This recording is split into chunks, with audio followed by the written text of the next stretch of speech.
Hey guys, Armored Rogue back with another video on character creation. This time I'm going to walk through creating a wizard in Alchemy using one of the handouts that I've made.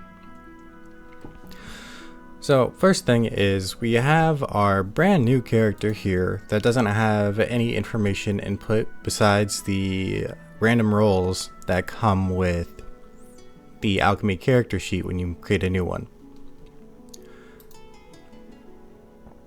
So I will choose this information myself using the handout that I just mentioned. And I'll adjust all these stats, fields, and inputs and go through the entire character creation process. So this video might take a while, but stick with me to the end and you will know all the ins and outs of the 5e character sheet in Alchemy, and also know what information I have available in that handout that should be linked in the description below. Okay, let's go ahead and get started. So let's open the character creation handout. So this, as it says, is character creation, and it's based on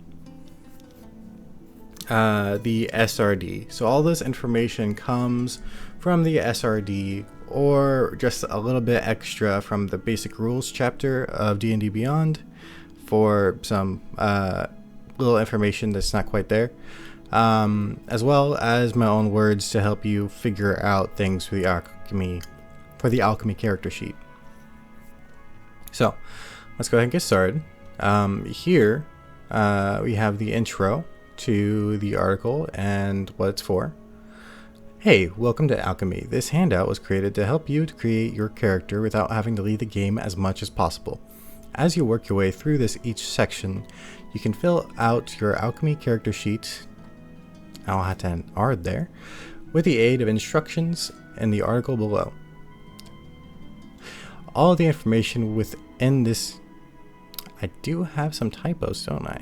Handout comes from the Dungeons & Dragons 5e SRD with links to D&D Beyond for more information. Alright, so here's the instruction sheet.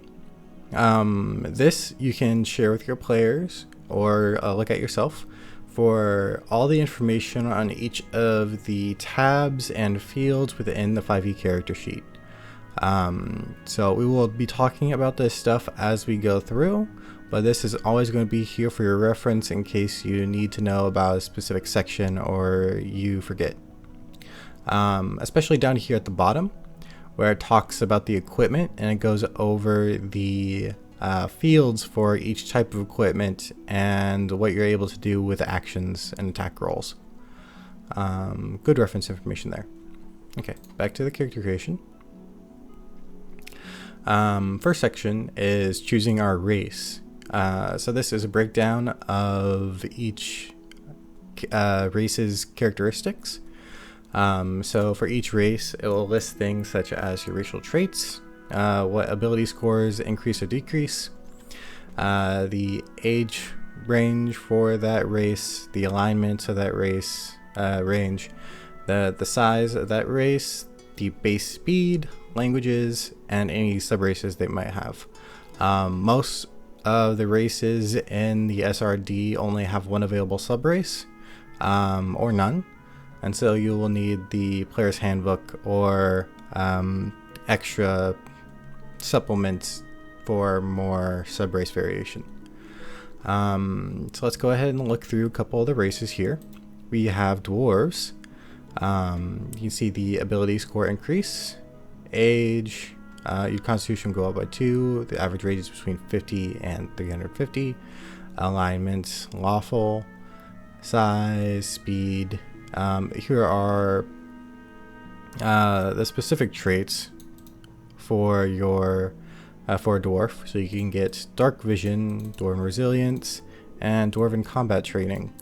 Get proficiency with battle axe, hand axe, light hammer, warhammer, advantage on saving throws against poison, yada yada. Your tool proficiencies. You get extra skill proficiency. and then what languages you're able to know. And then it has one subrace, Hill Dwarf, here for the SRD. And I also mentioned that the basic rules has another subrace for Mountain Dwarf. To get to the basic rules description of dwarves, so you can see the flavor text, you can follow this link here and it will take you out of Alchemy and to D&D Beyond. But we're going to skip that for now. Today I am interested in making a Dragonborn, so let's go ahead and check that out. So Dragonborn is a bit interesting because I get this extra draconic ancestry thing. So that will be fun. So let's go ahead and get that started.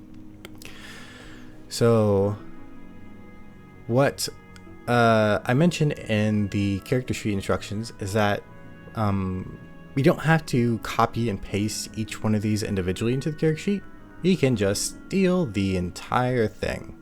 So let's go ahead and do that now. Bum, bum, bum, bum, bum, bum, bum.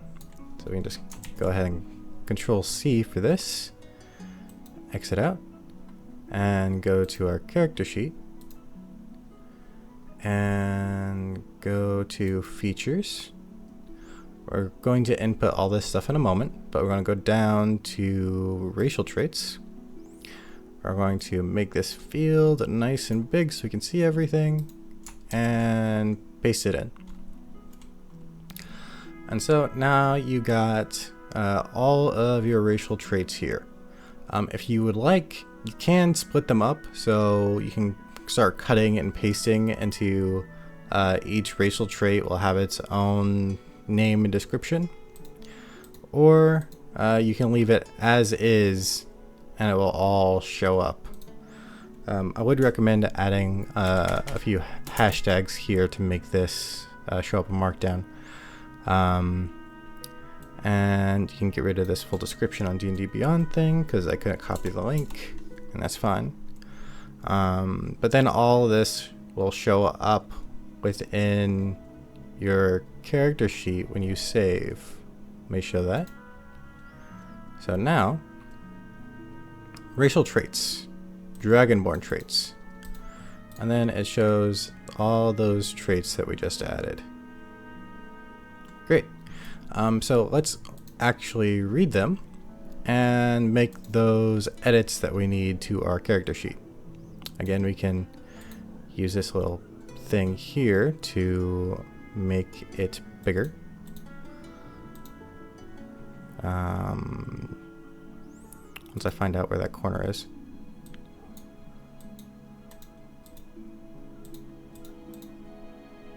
There we go. Okay, we grab it, drag it down, now I can see more.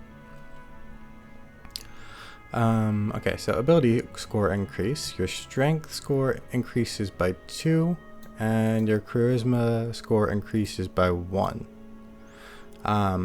So we're going to go back to our character. I already forgot those values. Strength 2, charisma 1. So we're going to reset everything down here to 10. So the Alchemy character sheet randomly assigns you pre-generated scores for your ability scores. And so you don't have to keep them. You can just reset everything back to base 10 and then move on from there once you decide how you want to assign your ability scores, which is further down in the character creation handout. So let's go ahead and increase it by 2 and increase charisma by 1. And so we'll leave that there to kind of show what the racial increases are, but we'll actually decide what our base stats are for ability scores a little later in the handout. So let's go back. And once again, we can go to the next one. Dragonborn grows quickly, so they walk as hours as a chatling 10-year-old human child by the age of 3, reach adulthood by 15, and they live to be around 80. So we have 15 to 80 for our age. Let's go ahead and say 22. I think that's a good adventuring age. So we can go to description for that. And here we can find age. 22. Go back to features.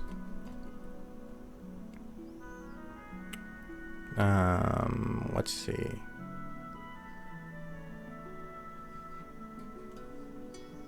The area for this drag down seems to be a bit small.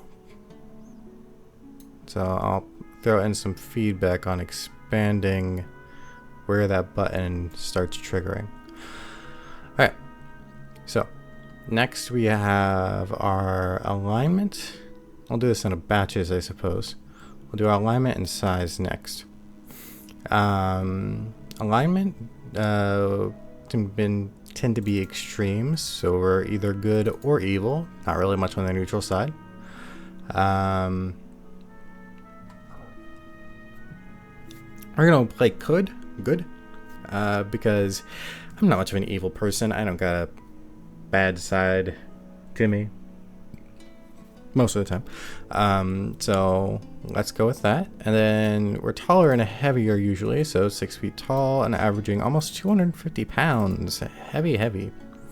So let's say we are on the male. So males are traditionally taller than females, so I don't know if that's true for Dragonborn. So let's go ahead and say we are 6'8" and about 275 pounds. So a little over average. So that's 6 feet, 8 inches, and 275. Okay. I don't think there's anything for eyes, skin, or hair. Though once we choose what type of Dragonborn we are, we can fill in skin here. For alignment, we're going to be, let's say, chaotic good. So I don't want to be lawful good because that just makes you a stick in the mud. But chaotic good can be fun. So let's go with that. Okay, let's keep going. I think I got the hang of this. There we go. Okay. Our speed is 30 feet, so that would go over here to the character screen. 30 feet. It's the base speed for most characters in 5e, so that's pretty much expected. Our draconic ancestry, we did not copy that table from before, so we'll have to go back and choose which one we have and then input our breath weapon. So this is determined by the draconic ancestry and determines the size, shape, and damage of our exhalation. So we can do that and add our own breath attack action, which will be awesome to show creating custom actions as well. So let's go ahead and do that. Go back to the character creation handout. Go to Dragonborn. We will be 1, 2, 3, 4, 5, 6, 7, 8, 9, 10. Let's go ahead and roll a d10 real quick. We're going to go with 5. So, back in Dragonborn. 1, 2, 3, 4, 5. We are a copper dragon. Our damage type is going to be acid.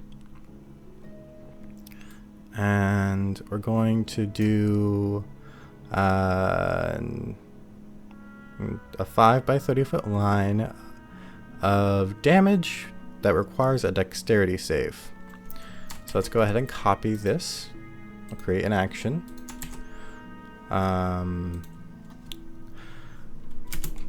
Going to make it our action copper dragon breath.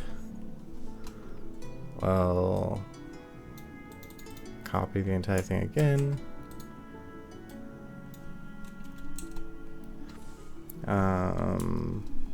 You can add the dex save part here as well. Alright.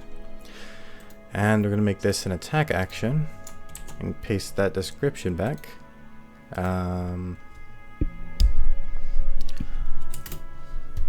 the damage type, acid, range. Okay. And I prefer capital letters. That's just me. Moving on. Okay, so our damage type will be Dragon Breath is a ranged attack.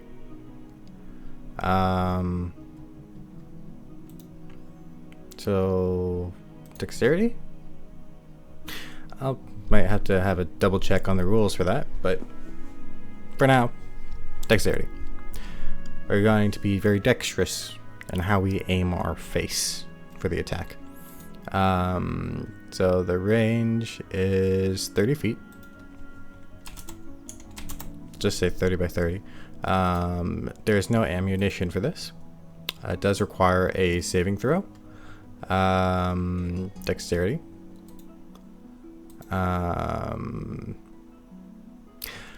I don't know what the DC was for the saving throw, so we'll have to go back and check the rules again. Yep, we definitely have to go back and check the rules. I did not see what damage it's supposed to be. So let's save that there. We can go back and edit in a moment. Okay. We're going to go in and go to our features. Oh. I guess we didn't actually have to go in to edit. We can just scroll down and read it. That's the bonus of having it in your character sheet. So, when you use your breath weapon, each creature in the area of the exhalation must make a saving throw, the type of which is determined by your draconic ancestry. The DC for this saving throw equals 8 plus your constitution modifier plus your proficiency bonus. We don't know what our constitution modifier is yet, but we can put that in as part of the action. And proficiency bonus, of course. So a creature takes 2d6 damage on a fail save, okay, and half as much damage on a successful one. The damage increases to 3d6 at 6th level. We're just gonna stick with level 1 for now. Okay, but I believe this is the information that we need. Let's go ahead and copy this to our description for that attack. That way we can update it later without looking at our character sheet. Let's add in that part on the restriction of not being able to use it until we have to complete a rest. Okay. So let's add it. There we go. Breath weapon. We can actually expand this again. Great. So the save required is 8 plus constitution modifier. Perfect. The damage type is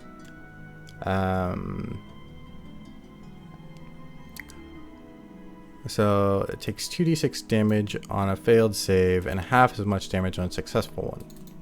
So we're just going to put 2d6 for the damage. And the bonus, I don't think it has one, since I didn't mention one.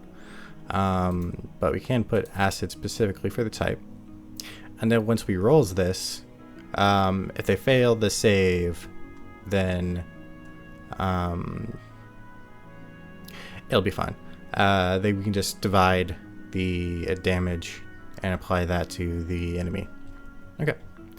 I believe that is all the information that is required.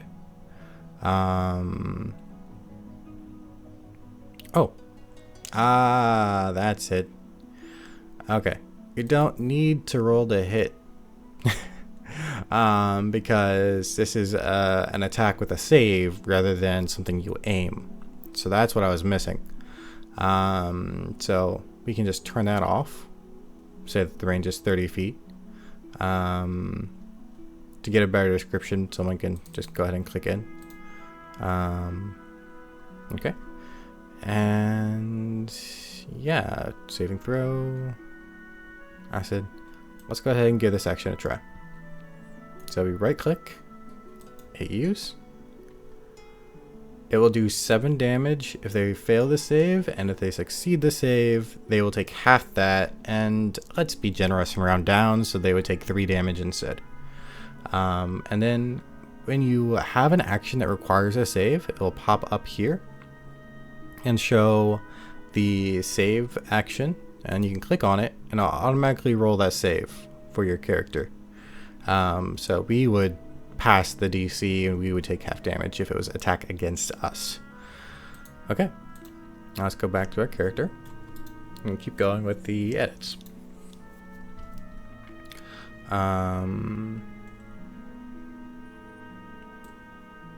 So we got Draconic Ancestry, we got our breath weapon.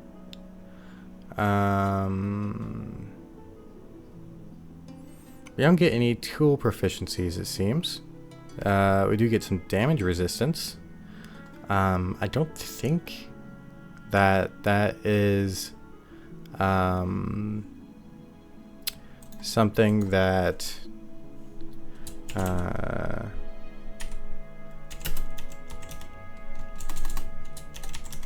is part of the character sheet at this time, but we can add it here to our traits as something specific. So this is something that I will add in a separate section to keep track of.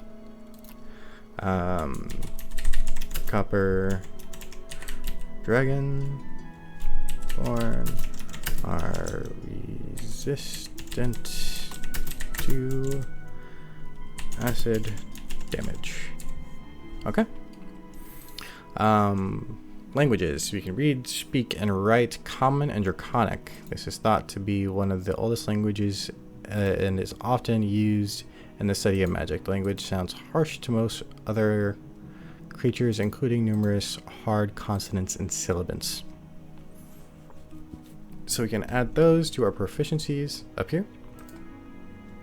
We know Draconic, and we know Common. Okay. And I think that does it for our Dragonborn abilities. Oh, actually, let's add another one for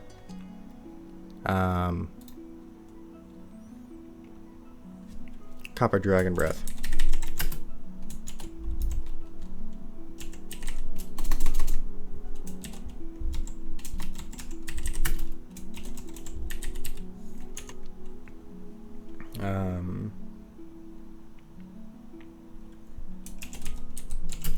Acid damage. That occurs in a 30-foot by 5-foot line for 2d6 dex save. It's good enough. Okay, so that's what I would do. We're gonna move on. Next part of the character sheet is choosing our class. Our class will tell us our hit points, our proficiencies, and our equipment. We will be able to choose an archetype for our class. The SRD only includes one for each class, so you don't really have a choice if you're relying strictly on the SRD for your information. We have a separate section in this handout for level 1 features, so you don't have to look through all the features and figure out where they are. There is the class level table that shows you the progression through your class as you level, and there's also a spellcasting section in case you are a spellcaster. So let's go ahead and look at wizard, or sorcerer. Sorcerer. Let's stick with wizard. Actually, it's fine. We'll stick with wizard. Okay, so Here we have our hit points, proficiencies, equipment, and archetypes. And again, we can just go ahead and copy all of this. And, oh, actually, let's see. This is something that we don't want, so we'll just go up here. Because this describes archetypes. So this is to show you what archetypes are available and what they do. But let's go ahead and skip that for now. And go into the class section, which is up here, and paste these.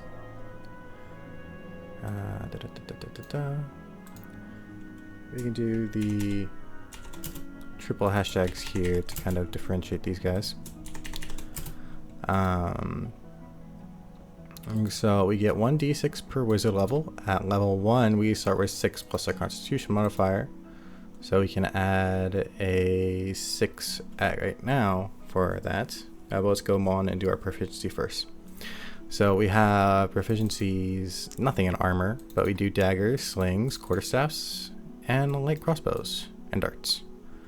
So let's go ahead and add those. Dagger, light crossbow, quarterstaff, and slings. I've never used a sling before, but you know, make them up eventually. And darts. Darts is another one. Alright, there we go. And we have no proficiencies for any tools. And our saving throw proficiencies are intelligence and wisdom. So we can add those here. So what this does is whenever we roll saving throws for intelligence and wisdom, it will add our proficiency modifier to those rolls. And I'll show you that in just now. So here you have your saves on the left. We have our ability scores on the left, and you can do either a check or a save using that ability score. So this is our wisdom one. So let's go ahead and do a save. If we click on it, you can see that it added our proficiency modifier since we are proficient in that save. And if we did a dex save, it does not add the modifier. Okay. Back to our character sheet. To features for classes. And expanding. Good. Okay. We start with the following equipment. You can add a quarterstaff or dagger, a component pouch or an arcane focus, a scholar's pack or an explorer's pack, and a spellbook. So let's go with a quarterstaff, a component pouch, and a scholar's pack and a spellbook. So add an item. We're going to search for a quarterstaff. Go ahead and add that in. And we're going to look for a component pouch. Add that.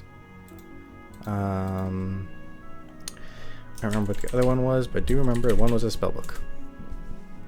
So I add a spellbook. So all those showed up. Let's check what that other item was. I'm pretty sure there was 4.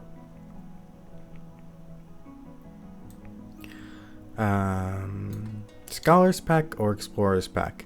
So these are actually bundles of equipment that you can get all at once. And I do have them listed in the character creation sheet.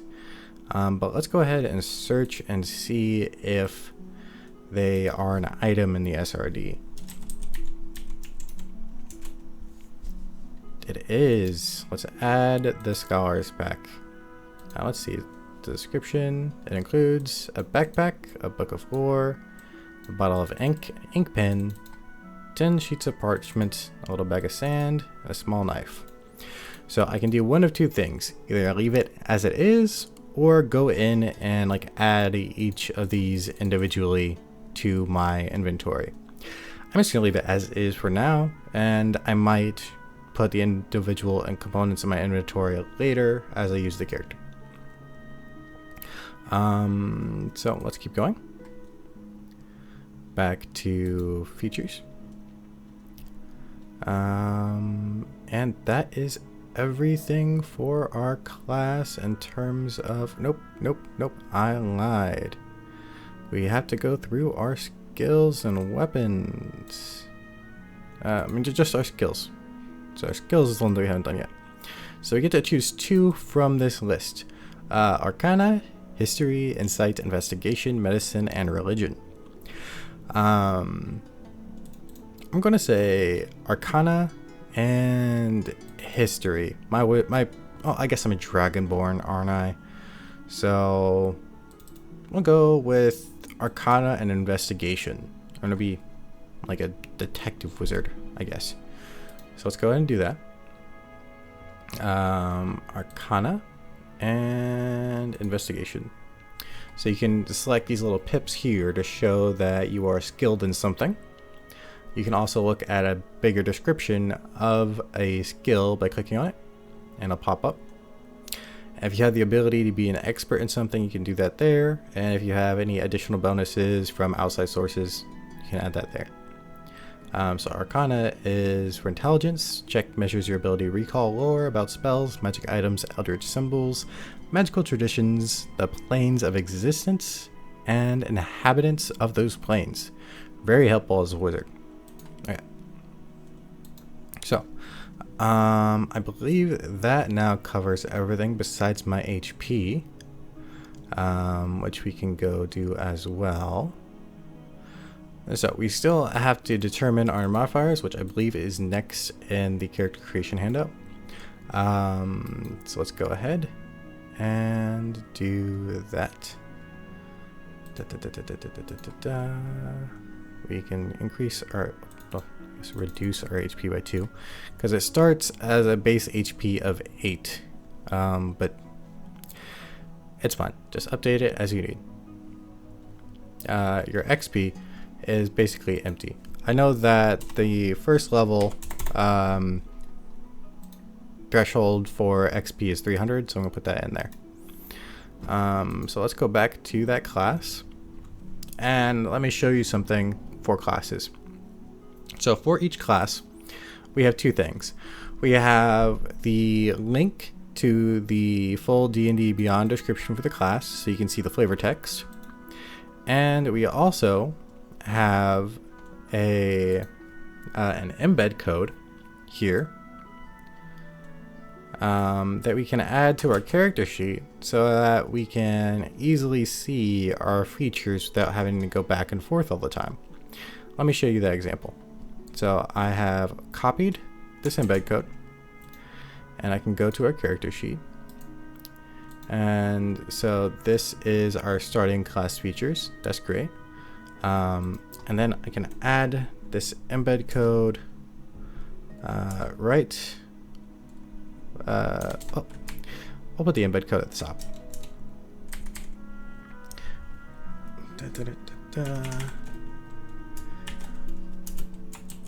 There we go.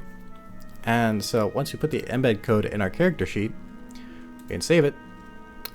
And we have this button here to look at the wizard description whenever we need to, and have access to the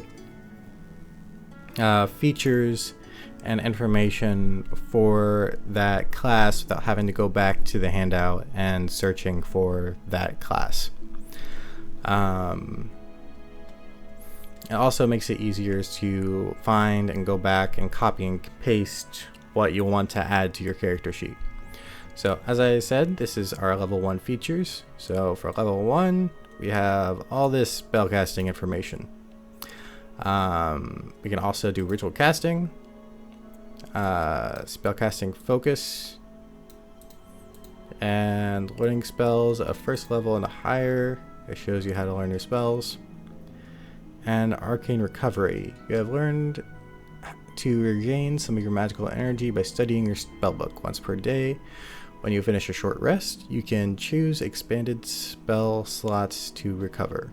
Choose expended spell slots to recover. Okay. You cover 2 levels worth of spell slots. And so you can, the spell slots you have combined have a combined level that is equal to or less than half your wizard level rounded up.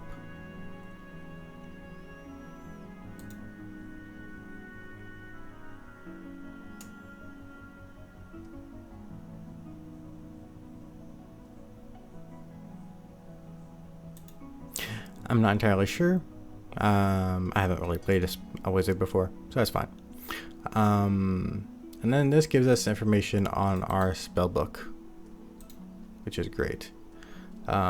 So spellcasting is just a lot to take in, and we can decide to add it to our character sheet if we want to, but I feel like adding all that information kind of clutters the sheet. Or we can just take arcane recovery, and I'm just going to stick with taking arcane recovery for now. Okay. But I will decide on spells in a moment. Okay, we'll add another class feature. Here we go. And I can cut that from here. And since this has its own spot, I'll add it properly. Add a little space here to make it a little more readable. And we're good. Okay. And let's go ahead and save. And we can go back to the wizard. And at first level, for cantrips, we know 3 cantrips of your choice from the wizard spell list. You can learn additional wizard cantrips of your choice at higher levels as shown in the cantrip known column on the wizard table. So we can choose 3 cantrips. Great. And at first level, your spellbook contains 6 first level wizard spells of your choice. Your spellbook is a repository of wizard spells you know, except your cantrips, which are fixed in your mind. Okay. So let's go ahead and do that. We add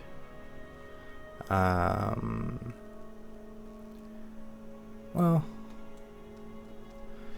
okay, I don't like cluttering my spellbook, my thing.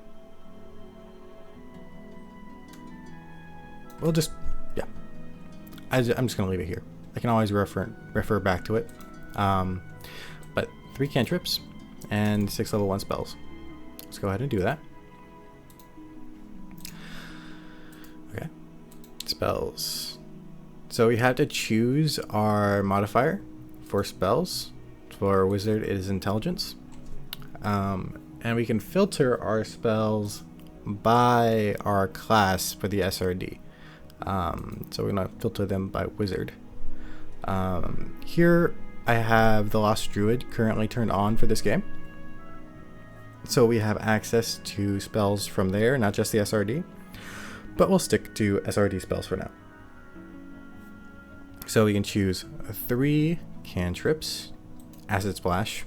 We're Copper Dragon. We need a little more acid on our lives. Mage Hand I have found just always to be useful. And Poison Spray. Copper Dragon. Acid. Just, you know, gotta rep it. Spell slots available. That is a great question. So let's see. So I hit check.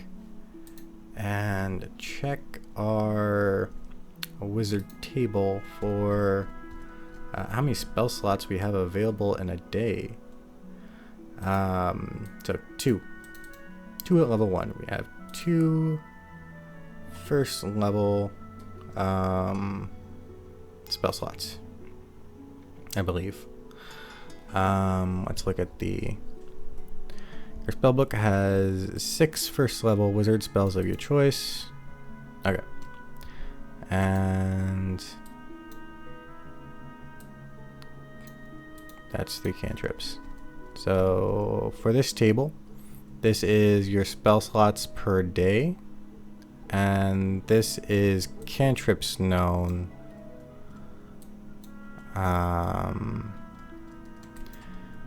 And I'll have to change that table up a little bit to be a little bit more readable. Perfectly fine. So each time you gain a wizard level, you can add 2 wizard spells of your choice to your spellbook. And your cantrips, it mentions you learn additional wizard cantrips of your choice at higher levels. So that's the that should be this one here, which isn't properly displayed on this table. But 3, and then next time we learn a cantrip is at 4th level. We get a new spell slot every level, depending on, and we get it based on the spell level, depending on where we are at in our levels. Okay. So for now, we add 2 first level spell slots to our character sheet. Character description. Oh. Spells.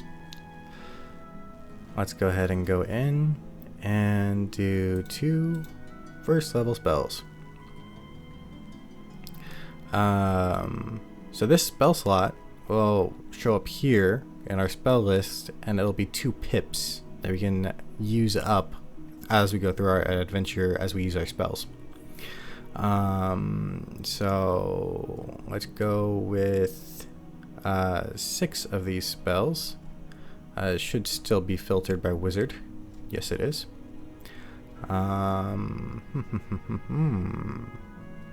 Magic missile, just standard spell.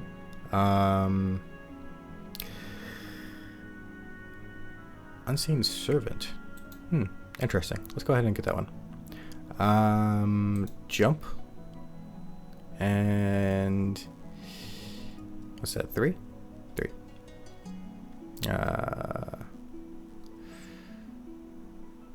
Disguise self. We have investigation, so I feel like that'd be useful. That's 4.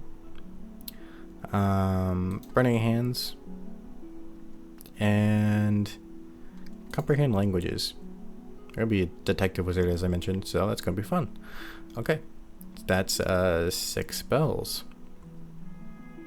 So we could, if we wanted to, actually add those spells, like the names of them, to our spellbook to show, like, okay, these are spells within this spellbook, and then if we eventually lose our spellbook or anything like that. But we'll skip that for now.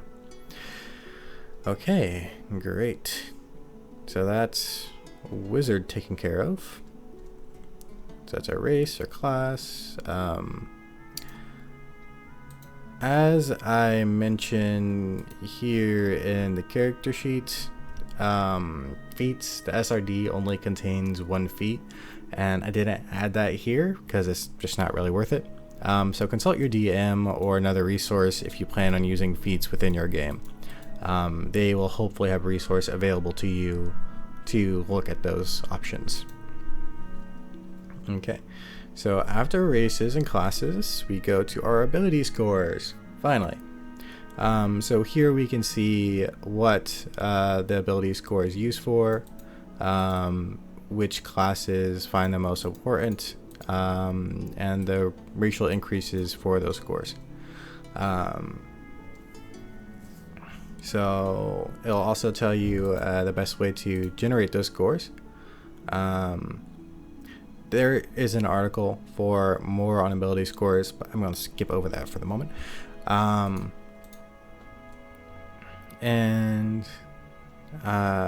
We will take the standard distribution for now, but we could always start rolling for it as well.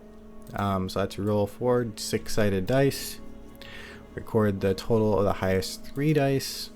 There is a roll action that you can create for that. But Not right now. Okay, let's figure it out. So let's go here, go to help. This help section will give you a lot of helpful information on different parts of the Alchemy website. What we're going to look at now is chat within Alchemy, because that has roll table, I mean not roll table, the actions for rolls, has roll logic. So standard roll / 1d, etc. So what we're looking for is the syntax for dropping a dice. So this seems to be it. So you roll the set number of dice, and yeah, we're going to say keep the highest 3 is what we want. So we're going to do /roll 4d6 KH3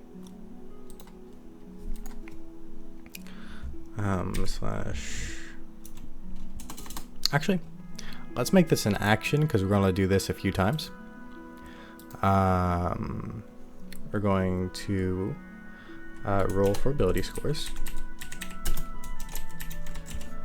and we're going to make it a command so that we can do a /roll, and we're going to make a 4d6 roll, keep highest 3. So /roll is here, so we just have to add the actual argument here for the roll. And so we're going to add this command /roll. Actually, I was just going to add it 6 times, but I feel like that's overkill. So yep, we're good. So let's go ahead and try using it. And 9, sadness. So this is the one that was dropped, and so we have 6, 9. Okay, so we get 9 for 1 roll. How many ability scores are there? There are 6 ability scores, so we can roll this 6 times. So that's 1, 2, 3, 4, 5, 6. That's a 9, a 14, a 14, an 11, 11, 11. I feel like the 9 is probably going in strength. I'm going to be very weak, apparently. Well, I do get a +2 to strength, so that's actually good. So this is at +2 from strength from our race. So let's go ahead and adjust that down by 1 because the base was 10. So that brings us down to 11. And then we get 2 14s and 3 11s to distribute for the other stats. Let's go ahead and put 1 14 in intelligence, as that is our main modifier for our class. We'll put the other 14 in wisdom and throw the 11s. Oh, maybe. Our dexterities, our save for our breath weapon is determined by Constitution modifier. So let's go ahead and throw that Constitution modifier 14 all the way over there in Constitution. We'll be a little extra healthy. And so this was a +1 originally, so it goes up to 12 now since we had a base of 11.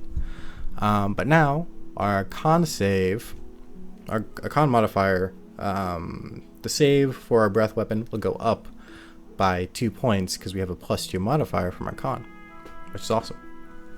And as you can see down here, these values have been changing. So the modifiers from your ability scores automatically apply to your skill checks, and it will add that when you roll for a skill check within the game. So that's good. So that is our ability scores finally taken care of. Let's go to the next section in character creation. Um,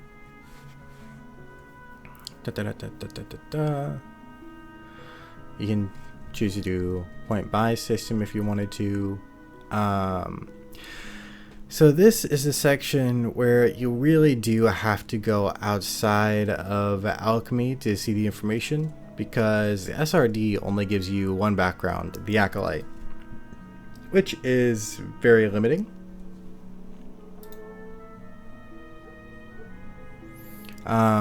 So the best thing for me to do was to actually add links to the basic rules for D&D Beyond, where you will have access to 6 different backgrounds there. So let's say that our wizard is a sage. So I'll pop up the basic rules in a new tab that we can take a quick look at. It takes us straight to Sage. We are proficient in Arcana and History.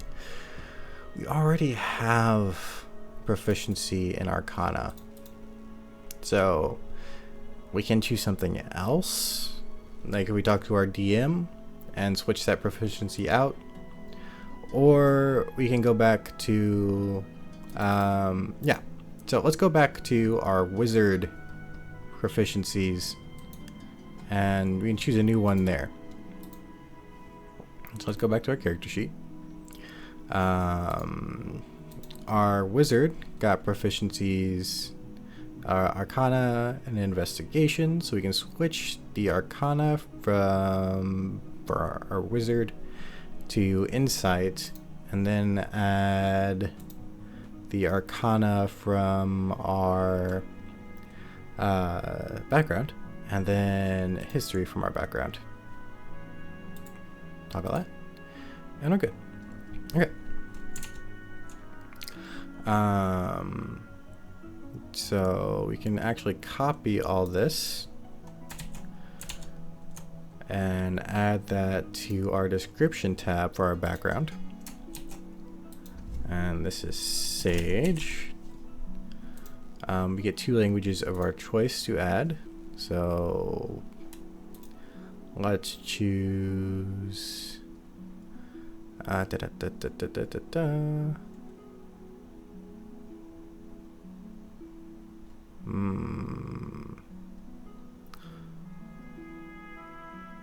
since I'm a sage, I'm gonna choose I can't choose druidic because I'm not actually a druid. That just doesn't really follow with the lore very well.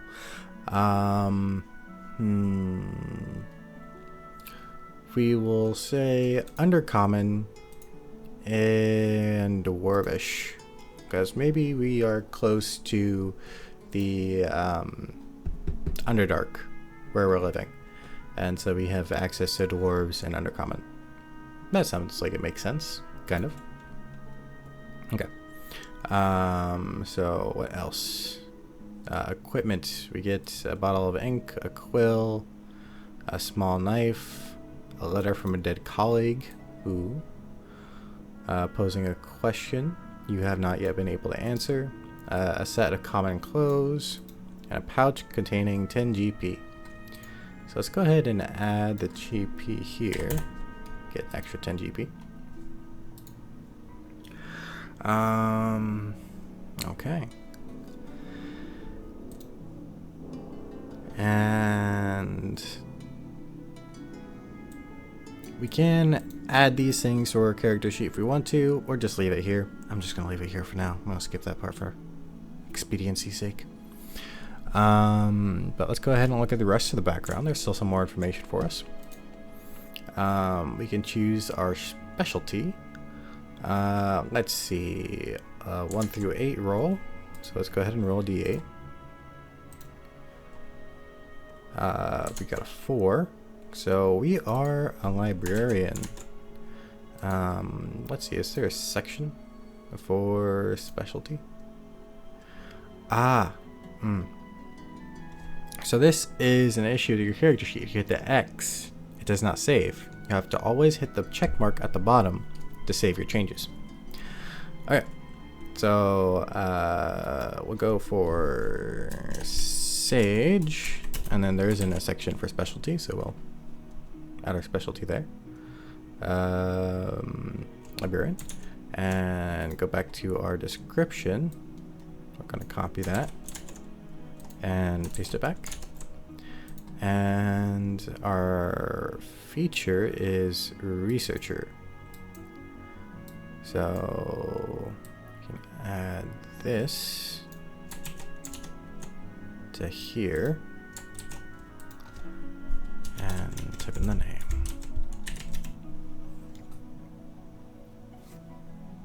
If we recall a piece of lore, if we don't know that information, you know where and from whom you can obtain it. Usually this information comes from a library, scriptorium, etc. Your DM might rule that the knowledge you seek is secreted away in an almost inaccessible place, or that simply cannot be found. So it's a way for you to know how to find information because you are very knowledgeable about these things. Okay, so let's keep going. So next is this section here where we can roll for a personality, an ideal, a bond, and a flaw. So that's a D8 and 3 D6 rolls. So let's go ahead and get those done. A D8 and 3 D6s. So that's a 6, a 3, a 1, and a 5. So a 6. I speak slowly when talking to idiots, which almost everyone is compared to me. I love it. Okay. So let's go ahead and add that to our description. Our personality traits. Our ideal is the 3. So our ideal is logic. But that doesn't really agree with our alignment. So maybe we should switch to a no limit chaotic. So we'll make this switch because it's the closest one in the order to what we chose and agrees with our alignment. No limits, nothing should be fast, should fetter the infinite possibility inherent to all existence. It's nice, solid. Bonds. Our bond is a 1, so it is my duty to protect my students. I like that. It's a good bond. I approve.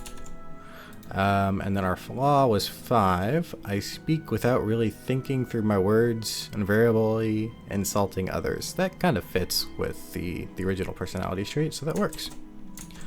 Okay. And I think that honestly sums up most of character creation. But we can continue on to some equipment stuff in a moment. Okay. So let's go ahead and check out. So we can put in our backstory. We'll go over that a little bit more. It'll give us our proficiencies, which we've done, the languages, the equipment that we have. We chose our characteristics, and then we can customize our background if we want to change anything, add more information. And then this gives us an example of the rule for inspiration. If you play in such a way that it agrees with everything that you've chosen, your GM can decide to give you inspiration points to spend on things. And you can use it to make an attack roll with advantage, things like that. So I highly approve of inspiration, and playing along as your character is described in your character sheet makes the gaming experience a lot more fun. Okay, and so now that we have 10 gold, so if you don't want to take your gear given to you by your class and background, you can start with starting wealth. Here I have it divvied up by lifestyle because I didn't want to steal the there wasn't really a place to get tables for each of the SRD classes without having access to the player's handbook, and I was very clear on not wanting to take any information from the handbook that I could. So I have this here as just like a side thing. So if you feel like your character is wealthy, do 5d4. If they're just well off, 4d4. If they're average, 3. If they're living day to day, then 2. If they're destitute, 1. But since we are going with what we have in our backpack from our background and our race and class, we don't have to add anything. We just have 10 gold to spend. Our carrying capacity we can keep track of, so we're not carrying too much information in our packs. This shows the different packs that are available. We took the Scholars pack, which is here. It has a value of 40 GP. We also had the armor table listed here in case I was feeling like I wanted to wear any armor, but I cannot wear any armor because I do not have proficiency with armor, which is sad because I'm a wizard. So we're just gonna skip right over that and move on to weapons. So let's add a light crossbow. So we're gonna take a look at it. Crossbow light. It costs 25 GP. We cannot afford a crossbow, so slings. We're gonna get a sling. The conversion rate, I believe, is 10 to 1 for gold to silver, or is it 100 to 1? I don't think I added the currency conversion to my sheet, so I'll figure that out eventually. And so 1d4 bludgeoning, and we use ammunition, range of 30 to 120. So let's go ahead and add that item, and I'll show you how to add this ammunition tag to your character sheet so that you can keep track of things like arrows and such. So it's 1 silver for a sling. So we'll go to equipment. Oh, we did not save our gold from before. Okay, all that saved. Good. So 10 gold.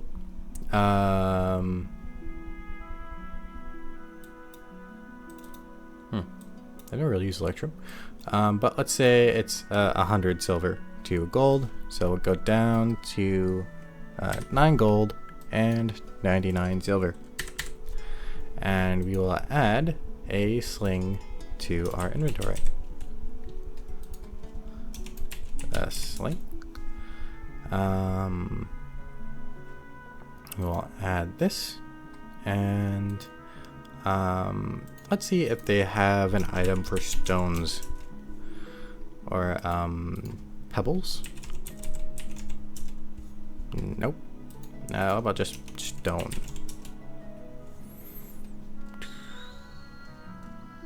No, so we will add one for ourselves. Okay. So we have a sling. It has a sling attack, and the information seems to be correct, but we don't have an ammunition item yet, so we're going to make an ammunition. So we're going to go back to our equipment tab, add an item. We're going to create an item. It's going to be we'll say river stones. Item type is weapon, and it's going to be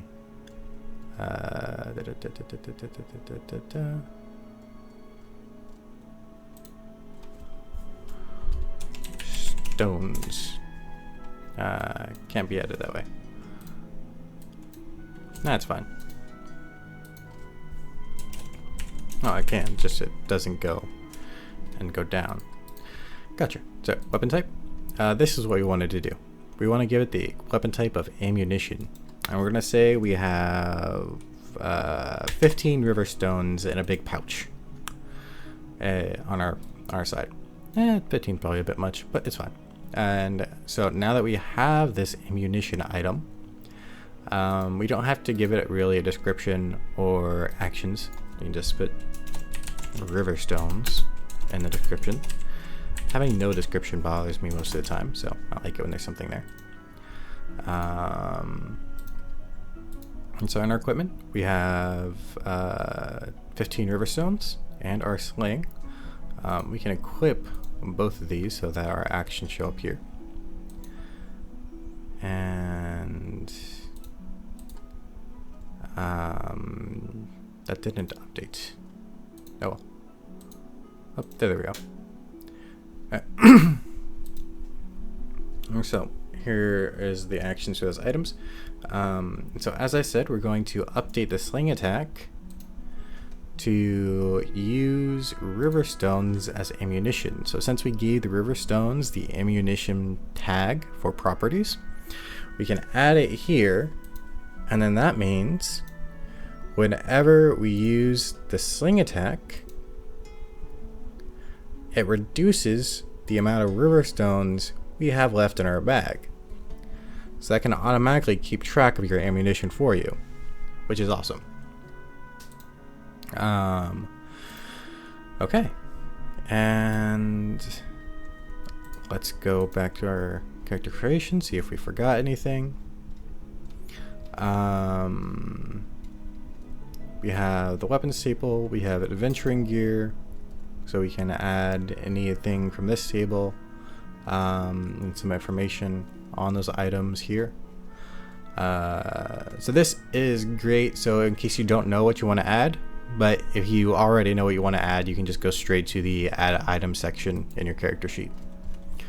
It's also good to reference this information in the tables for weapons and armor to see the properties and damage that it does, to make sure the weapon or armor that you add have the proper stats. Because currently the Alchemy SRD does not always have the correct stats. So it's always great to double check that information. There's also a tab here, an article here for tools. So you can add tools to your character as well. And these tables give you all the information on, their weight, their cost, things like that. And you should be able to search for them within the SRD item tab. And if you can't find it, you can use the table to input the information yourself. And so this gives you information beyond first level. But since we're just going to stick at level 1, we're fine. XP, you get XP from completing encounters, defeating things. Your GM will tell you how much XP you get per encounter. And so this information is based on like the tiers of play, the power level of characters and interactions that you have in 5e is kind of divided into these 4 levels. 1 through 4, 5 through 10, 11 through 16, 7 through 20, 17 through 20. I usually play in this 1 to 4 level. I had a couple of games in 5 to 10, but I've never really gotten this far. And then here I have a table for the XP values. And so as I mentioned, level 1, 300 XP to get there. And so that's why I've set this XP bar to be 300 so that if you level up, you can get close to that. Did that mean to show up? Huh. I'm not sure why the thing showed up there. Okay. To show you how to use your character within the game, you have the actions here that I've showed off a few times already. You start out with the action for unarmed strike. You can go ahead and roll that. So this is just the basic damage you can do with your fist at any point in time. Gives you a nice little description here. And if for some reason you have a bonus to your unarmed strike damage, such as claws or something, you can edit this and make it your own if you wish.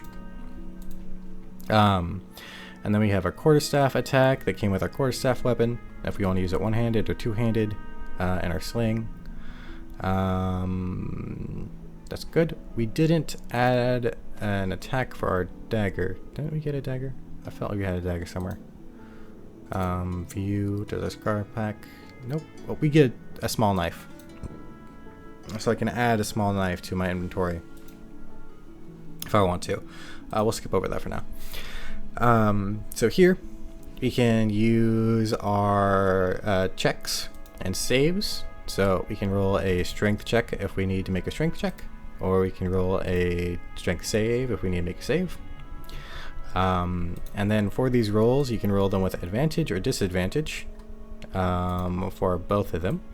Advantage, disadvantage, disadvantage.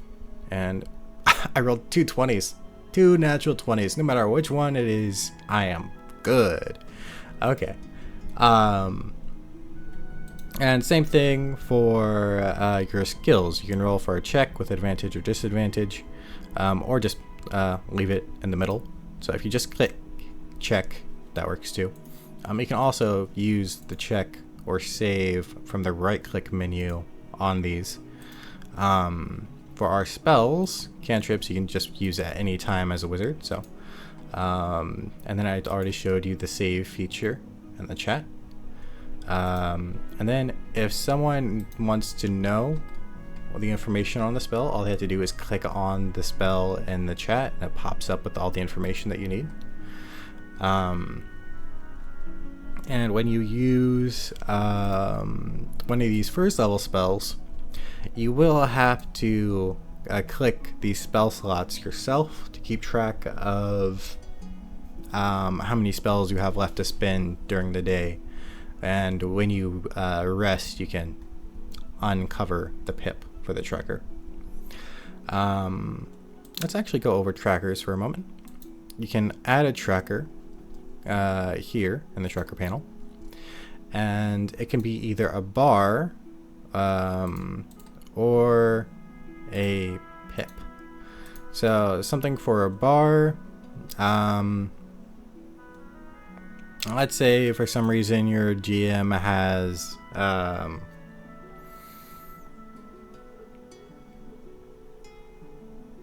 I actually can't come up with a very good example at the moment, but let's say these are your rations and you want to have them visible and be able to tell how much you have left. And this could be your inspiration points.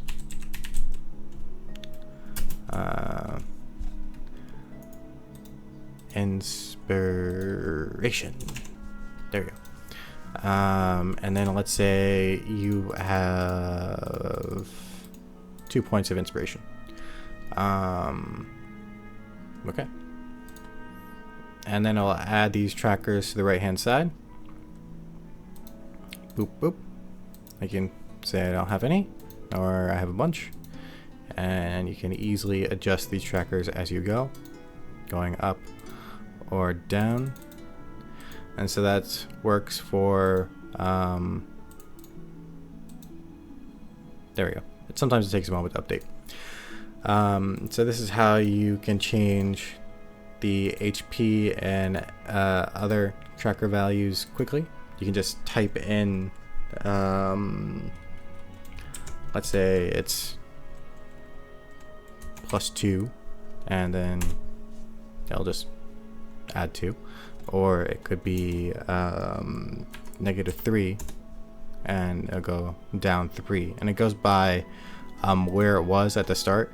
So it doesn't go -3 where it currently is, but it goes from -3 from where it was before you changed anything and before you hit the check mark. You have to hit the check mark to actually save. Okay. So before we go, let me show you this other handout I've created to make things easier for gameplay. Again, this is based on the SRD information that you have access to. And this is just formatted a little easier with some abridgment. So not everything from the SRD gameplay information is in here. But you can go through combat step by step, like a combat. Different things you can do. You can move, go at different speeds, difficult terrain, things like that. So each of these tabs are just different information on the different rules of play within 5th edition, just to help you stay in game and not have to leave. So you don't have to open up a new tab and have multiple things running at the same time. Conditions, always a good thing to look at. Yeah. And so I will be making both of these handouts available in the description below. The way I will be making them available is by adding an embed code to the description of this video. So as I showed you here with classes, it'll be a code just like this that you can copy and add to a handout within your own game. And then you will be able to click on that handout within your game, click on which handout you want to go to, if it's character creation or the gameplay cheat sheet, and have the information that way. So I hope you found this walkthrough of character creation helpful. I just realized that I didn't change the race or the class for this character. Let's go back and do that now. I'm not a human fighter. I am a Dragonborn wizard. Very different thing. And let's give my character a name. Merrin is my go-to. Awesome. And so once we did that, actually, we get this feature on the left.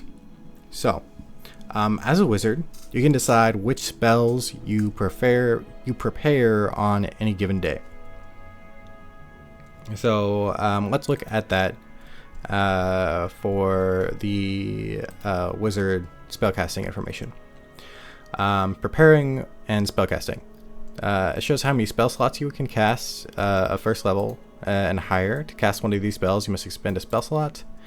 You prepare the list of wizard spells that are available for you to cast. Choose a number of wizard spells from your spellbook equal to your intelligence modifier plus your wizard level. The spells must be a level for which you have spell slots. So, our intelligence modifier right now is a +2, and our wizard level is 1. So, we can prepare a total of 3 spells. For the day. Let's see if I got that math right. So if you're a 3rd level spell, you have 4 first level and 2 second level spell slots. With an intelligence modifier of 16, score of 16, so that's a +3 to your modifier. Your list of prepared spells can include 6 spells of 1st or 2nd level in any combination from your chosen spellbook. So that's 6 from +3 from your intelligence modifier and 3 for a level 3 wizard. And you can split the amount of spells that you prepare between your 1st and 2nd level spells. So we currently only have 1st level spells. Filled in means it's prepared, so let's unprepare everything. And cantrips are always prepared because you can cast as a command. So let's say we are prepared with Magic Missile, Disguise Self, and Unseen Servant. I'm going to do some investigating today. So we can use any of those 3 spells for our 2 spell slots. And I believe that if you have a spell prepared, you can cast it multiple times for all your available spell slots for that level, if you so desire. but you aren't able to cast any of these other spells that you don't have prepared, even if you do have spell slots. And so the prepared spells feature is currently only available to wizards, but should expand to other character sheets in the future once they have that feature updated in Alchemy. But okay, now that I believe is everything. So we have our Dragonborn wizard, who is chaotic good. Armor class. That is something we did not address. So our armor class, which I'll have to figure out a place to find for the character creation in some place, is determined by 10 is the base, plus armor class from your equipment if you have armor or a shield, and then plus your dexterity modifier. We have no dexterity modifier, and we have no armor or shields. So our AC should stay at a measly 10, sadly enough. We're very easy to hit, so we want to stay out of range as much as possible. The initiative bonus is determined by your dexterity modifier, so we'll add your dexterity modifier here. Or if you have a initiative bonus from an outside source, such as a feature or a class skill or an item that gives you a magical boost, then you can add it there. But your dexterity modifier should already be added for your initiative. And when you level up, we will want to increase the proficiency bonus. That happens at level 5, so we're just going to leave it at 2 for level 1. Yeah. Okay.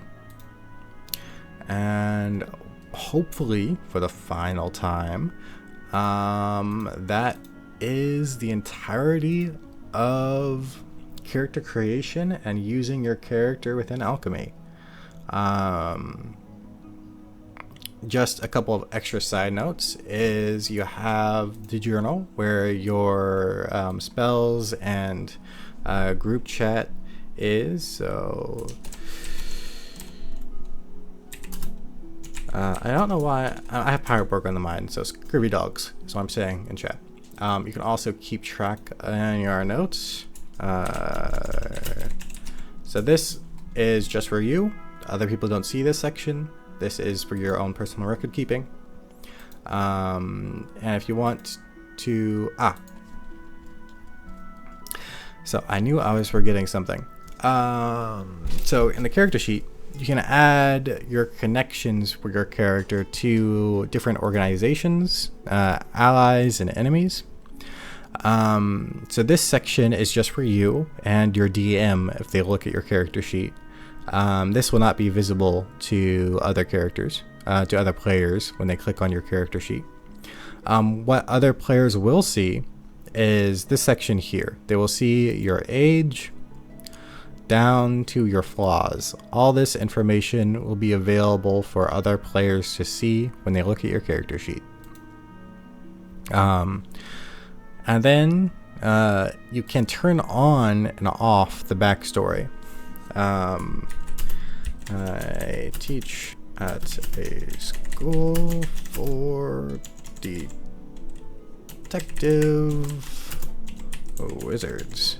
I gotta teach somewhere because I chose Sage and I apparently have students that I have a bond with. So I can decide whether to make that public so other players can see that on my character sheet, or I can make it private where other players aren't able to see it on my character sheet, even when they look at it. Yeah. Okay. That's great. So I believe that is finally everything.